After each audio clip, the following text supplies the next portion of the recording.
Professor Isaiah Aboy, are you there?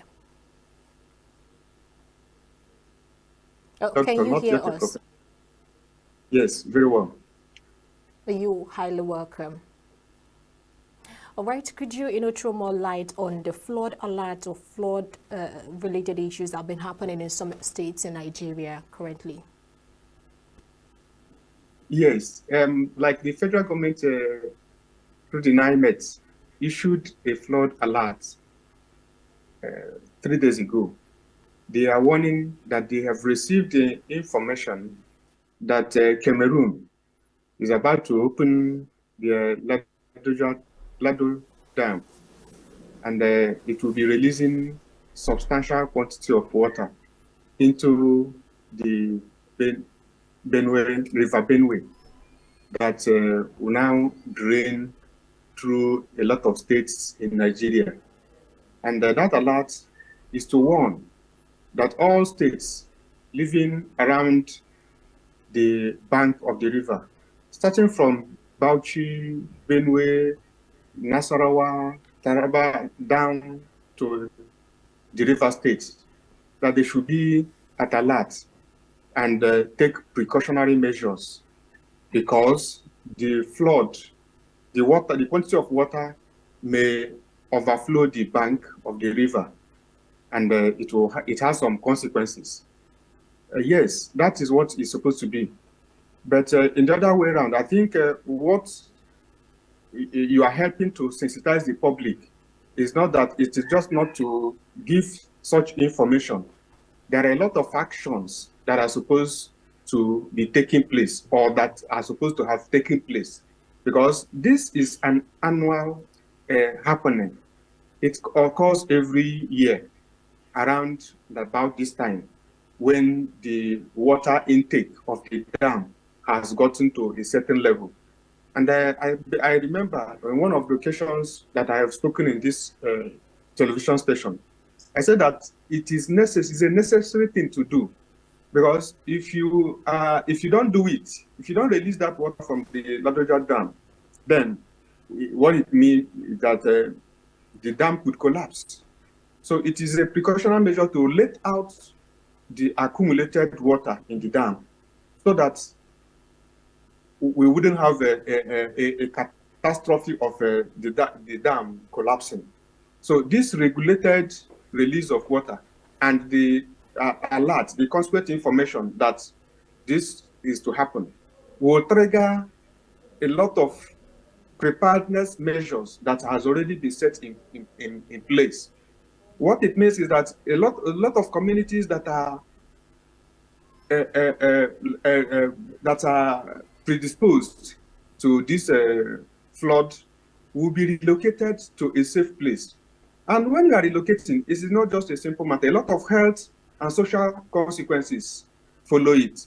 Because when you are moving somebody from his house to a different house, a different accommodation, you need to provide the basic necessities that life takes. For instance, there has to be food, there has to be shelter, there has to be sanitary conveniences, because once you eat, you have to respond to the call of nature. If you drink water, you will respond to the call of nature. And if you do not have provisions where this have to be taken care of, then you are predisposing yourself to other issues of health and diseases. So all these are things that has to be put in place. That's what tells on our preparedness, whether the government or even individuals are prepared for such occurrences. So a lot of activities are involved. This information is yes, but what this information calls to action is that it will now trigger off the implementation of the action plans that are already set in place. And again, it tells whether the individuals, the community and government, whether they even have plan at all. Because if it is taking anybody by surprise, then it shows that you don't have plan. And that is the problem. Because when there is no plan, then we are now vulnerable to a lot of consequences of this flooding. So that's the All issue. right. The Nigerian Hydrological Services Agency, the boss, Omar Mohammed, has come to say that there is no cause for alarm and you are saying that there's need for precautionary measures. Are you saying that the Nigerian Hydrological Services Agency has put some, measures in place, that made the boss to say there is no cause for an alarm? Yes, I must be frank with you. We are in Nigeria and we know how government issues information. Yes, let me be happy. Let's be happy that there is no cause for alarm. But we are yet to see if there is no cause for alarm. Because when you say there is no cause for alarm, it means that you have put in all preparedness in place and that you have prepared places where these people you are asking to relocate will stay and that they will be comfortable in wherever they are staying. They will have enough food, they will have enough shelter, they will have enough medication, they will have enough sanitary conveniences that they will go to toilet, they have their bathroom, they have water because yes, we are suffering from the consequences of water, but we still need water wherever we are moving to. So the issue of no cause for alarm entails that all these are in place. We will see as days and weeks come by and find out that no life was lost, no property was damaged, because that is what it means that there is no cause for alarm. So if we still eventually come to begin to announce that so and so lives were lost, and so millions of property were destroyed, then how then we say that there's no cause for alarm? I'm trying to say that there is cause for alarm. There's cause for alarm because we know that in Nigeria we are not always prepared. First of all, starting from even the individual that is directly involved, how is he or she aware that this day is coming? And what plan did he or she make? And if the person could not put all the plans by him or herself, then that is where the government comes into place. So as a matter of fact, government is the owner of the people, per se.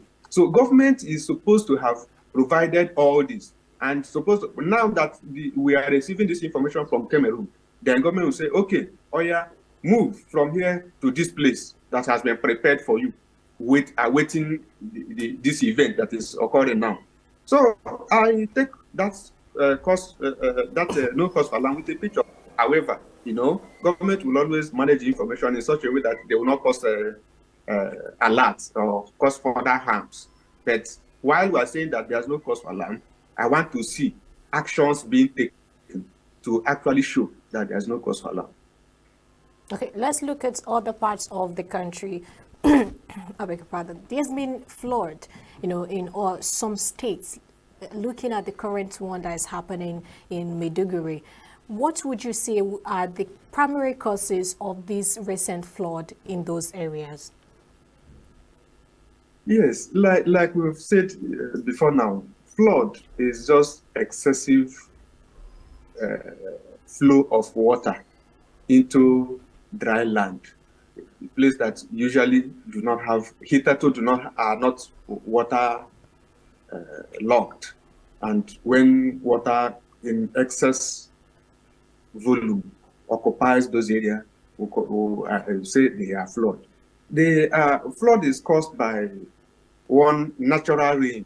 If there is torrential rainfall that the land cannot soak at the moment, then we have a flood. Again, when rivers are the natural drains. When there is rain or any form of water movement, it moves towards the lowland and enters the channel. It could be a gutter, it could be a gully, it could be a river. These are the natural channels through which water drains to the sea. Again, when there is this release of water from dams, dams are structures artificially built to hold water, to enable it generate enough potential and kinetic energy for different purposes. It could be for hydro, it could be generation of electricity, it could be for artificial irrigation and other purposes. But when the capacity, because every dam has a capacity, when the holding capacity of that dam is being exceeded, you have to technically let out some quantity of water so as not to, like I said, have the catastrophe of dam collapse. So Another reason why you could have flooding is that when you begin to release out this water from the dam, then there is the potentials that the carrying capacity of the rivers will be exceeded. And when they get exceeded, they now flow into the normal areas built, and they could come to our houses, destroy a lot of things. There is always a high volume of damages when there is a flooding. So for the states that have been affected now, those could be the causes. So it depends on what now caused what is happening, whether it is through the release from the dam, release of water, or from torrential rainfall. So, but what the important thing is that we know that this could happen at every rainy season. So, and that is what calls for preparedness, because we know in Nigeria we always have dry and rainy season. So when the rainy season comes, we know that there is possibility of this happening. The advice is, what do you do? Where there are places, especially the lowlands, where this water would always flow to, it is always advised that you do not go and build houses and important structures around that area. This has been the advice. Government keeps giving this advice, but people will not adhere to it. They will always say, yes, this is land. When there's dry season, they will see land. They will not know that this place has potential of being flooded during the rainy season. They will go and build houses, build stores, build warehouses. And at the end of the day, when this happens, they will start crying that they have lost millions, they have lost their hard-earned savings and investments. But these information are always there. Before you make any building, there's always what we call approval plan. When you seek, when you go to government authority to seek, is this place suitable for building for this kind of purpose? There will always be this advice that this place is flood prone. People, while giving advice, people will decide to either to take or not to take. But whatever you're taking, you now see the consequences of what you're taking. So the point I'm making is this: yes, all these are all the factors that contribute to the devastation we see in flooding. But knowing that this area is prone to flooding, what action, what preparedness are you putting in place to safeguard property and life? Professor, just take you a little back to Maiduguri flooding. The flooding in Maiduguri, we know flooding doesn't really happen in Borno states. I mean, it's rare to hear that Borno is flooded, even with the high rains, during rainy season, the peak of rainy season. The reason why Maiduguri is flooded is because of the collapse of Alau Dam, not necessarily because of rain per se. The dam collapsed and then Maiduguri got submerged. But what I'm quite worried now is the aftermath of this flood. Some parts of Maiduguri are still flooded. Do you think there's something that should be done right now? The deed has been done. I mean, now that, for the first time in so many years, I think in 30 years, that Maiduguri is facing this kind of challenge. What now should be done? Because I've heard a lot of things around communicable diseases. I heard a lot of things about, mental health for people who have lost family members and even properties worth billions of naira. So I'm wondering, as someone who works in that sphere, what advice would you be giving to the people or even government in the aftermath of this particular flooding exacerbated by the collapse of the Alau Dam? Thank you. I appreciate the question, because this is now the crux of the matter. We have given time to what causes and how it happens. Now, the aftermath, what do we do after we have experienced flooding in this magnitude? It's unfortunate that a dam had to collapse. This now is a catastrophe, because if we were technical enough to begin to let out before it collapses, we would have minimized the damage. But as it has happened, what do we do? I think that's what your question. Yes. What we do is to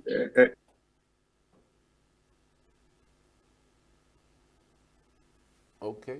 We have a bit of an issue with his connection. We'll get back to him shortly. But again, I'm still really concerned about Maiduguri. The pictures and videos are devastating, and it's just something that. Sorry. I think I'm Okay. back. Prof, I think we are you have him back. Yes. Prof, are you there? Sorry for the challenge. Yes, I'm here. I'm here. I can hear you. Okay, okay. So just like I go was- ahead. You were trying to answer the question. Yes, like I was saying, what we now have to do is a lot of massive activities, interventions, like you say.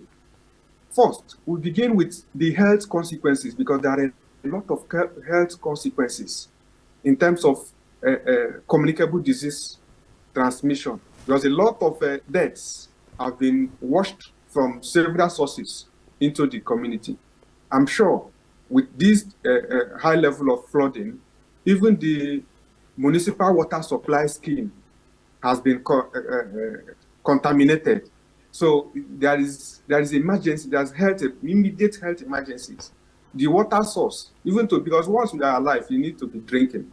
With this level of flooding, I'm afraid the public water supply must have been polluted. So they needed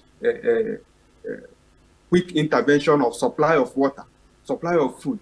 Then, like you said, those who lost heavily are prone to mental issues. So there has to be a lot of counseling. A lot has to be done. It's quite unfortunate, but what have to be done will be massive in terms of the social intervention, in terms of health intervention. Hospitals and health institutions, I'm sure, may have been affected. So a lot needs to be done. A lot actually needs to be everything, starting from the immediate provision of shelter. You provide shelter in areas that are not highly submerged. You now see how to bring food from all sources, any available areas from nearby states. You now move food, water to the people because they have been moved from their area. Then you move medications. You watch out for outbreak of diseases, especially diarrhea diseases, because that is what we'll start hearing or seeing in the next 2 or 3 days or weeks. So you will become prepared to manage all these diseases that are sanitation related. So all these are part of the actions that you have to be prepared for because they are definitely going to occur. So supply of food, supply of water, medication, and social interventions, they are massively needed in such areas.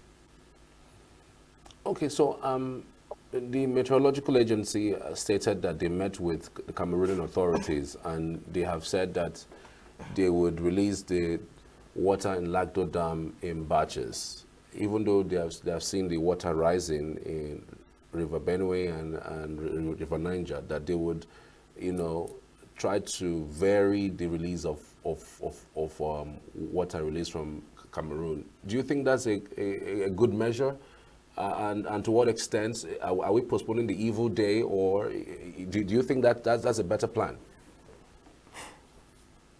That is a plan that has to be adhered to because that plan, as far as I'm concerned, is preventive. If you do not release in batches like that, then you suffer another catastrophe of collapse. So it is a necessary evil, if I have to use it that way. It is a thing that has to be done. Good enough that they informed the Nigerian authorities. Good enough. That's one of the best international practices. Now, what is left is, yes, haven't been informed that this is coming. How are you taking it? It is not coming by surprise. It's not coming by accident. It is a scheduled release. And from the information they gave to NIMET, they gave the quantity that they will be releasing daily for the next 7 days. So you are seeing it, you are expecting it, and why from the information they are releasing it incrementally from 100,000 metric cubic meter from 100 to 1,000 over 7 days. So that is good enough, because what they are trying to do is to ensure that Latoja Dam do not collapse entirely. Because if you say you will not release, then the water will find its way. It will break down the barriers, the walls of the dam, and flow through. And in that case, it is releasing the whole water once instead of phase the release. So it is expected that as it is being released in phases, the water is as well draining and moving to join the Atlantic Ocean through River State. That's Bayelsa. So it is a necessary thing to do. Then the other thing is that it is a call to action. Take precautionary measures. You would have, like I continue to say, we would have set places, camps, where these people that will be affected will be relocated to. And the good thing is that it is temporary. In less than a month, we'll be off this problem. But it's always very heavy as it occurs. It requires a lot of resources. Aboy, today is World Cleanup Day, and we had been having flooding issues and all of that. And you would understand, or believe with me, that flooding is one of the significant contributors to pollution. So I want to know, are there ways the federal government are putting measures to make sure that environment is being clean, especially with concerns to water? Yes, I want to now, at this point, bring down the actions to individuals. If we always say federal government, there are limits to what the federal government can do. But if we as individuals, like we're talking about World Cleanup Day, we do not expect federal government to come and sweep our houses. We do not expect federal government to come and clean every gutter around our buildings. What I want to how I want to respond to this matter is a call to sensitizing the masses. The cleanliness is everybody's business. After all, it is said that cleanliness is next to godliness. And every morning we all pray for God to help us. So, and we can as well help ourselves in cleanliness. As a matter of fact, even when we are talking about flooding, torrential rainfall, is as a result of not having gutters or our activities of deliberately blocking the gutters, knowingly or unknowingly. Because by the time we gather our dirt and we pour it into the gutter, believing that water will come and carry it away to what? To where? That blockage may stop water from flowing freely through the gutter, and they'll flood our surroundings. And we'll come back to say, federal government did not do this, federal government did not do that. I think what it calls to is conscientizing, sensitizing ourselves to clean our environment. I think where government will come in is providing infrastructure that is required to take care of these deaths, that wastes that we are generating, because any living human being, be it man or even animal, generates waste by the process of just living. All the process associated with your livelihood generates waste. So provision of infrastructure that will take care of this waste management I'm talking about now, that is where the government will come into and provide facilities to take care of waste. But ourselves, individuals, communities, should be making conscious effort to make sure that our environment is clean. That's what we do in environmental health science, because we are talking about cleanliness of environment to ensure that your life is promoted. So we promote health and longevity through the cleanliness of our environment. And your personal and environmental hygiene is the focus of environmental health science. And that leads to prevention of diseases and accidents. So I urge individuals, communities, to take actions to ensure that the environment is clean. Then advise government, because when we gather all this waste, there has to be a place where you manage it. We talk about recycling now, because that is what they didn't think.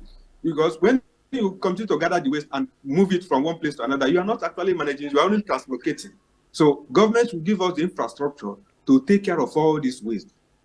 Carbon, and we call it all of them organic waste. Or this organic waste can actually be used to produce organic fertilizer. And it is even better to use organic fertilizer to grow our food than all these chemical combinations of fertilizer and synthetic chemicals. So a lot of things are there for us to do, but we must, as individuals, collaborate and cooperate with government. All right, thank you very much, Professor Isaiah Aboy, School of Environmental and Health Sciences in Nnamdi Azikiwe University. Thank you for your invaluable input this morning. Thank you. Thank you so much. All right, and that's it. We'll be moving ahead to another segment. Do stay with us and do not go anywhere.